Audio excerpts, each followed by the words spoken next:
मकारान्तः पुल्लिङ्गः किं शब्दः? मकारान्तः पुल्लिङ्गः किं शब्दः? कः,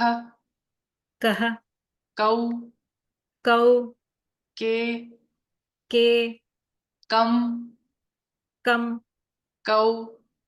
कौ, कान्, कान्, केन, केन, काभ्यां, काभ्यां, कैः, कैः, कस्मै, कस्मै, काभ्यां, काभ्यां, केभ्यः,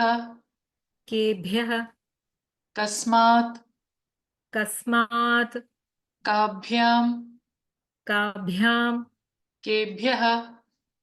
केभ्यः, कस्य, कस्य, कयोः, कयोः, केषां, केषां, कस्मिन्, कस्मिन्, कयोः, कयोः, केषु, केषु, कः, कौ, के, कः, कौ, के, कः, कौ, के, कं, कौ, कान्, कं, कौ, कान्, कं, कौ, कान्, केन, काभ्यां, कैः, केन, काभ्यां, कैः, केन, काभ्यां, कैः, कस्मै, काभ्यां, केभ्यः,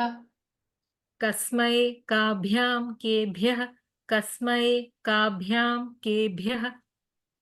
कस्मात्, काभ्यां, केभ्यः, कस्मात्, काभ्यां, केभ्यः, कस्मात्, काभ्यां, केभ्यः,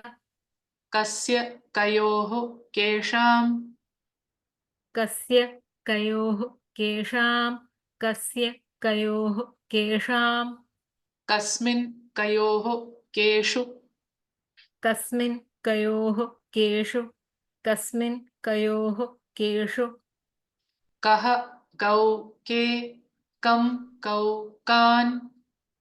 कः, कौ, के, कं, कौ, कान्, कः, कौ, के, कं, कौ, कान्, केन, काभ्यां, कैः, कस्मै, काभ्यां, केभ्यः, केन, काभ्यां, कैः, कस्मै, काभ्यां, केभ्यः,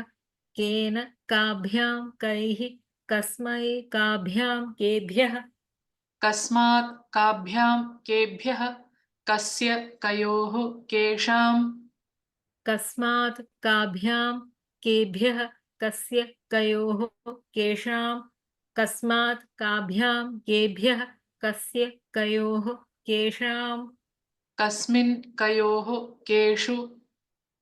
कस्मिन्, कयोः, केषु, कस्मिन्, कयोः, केषु,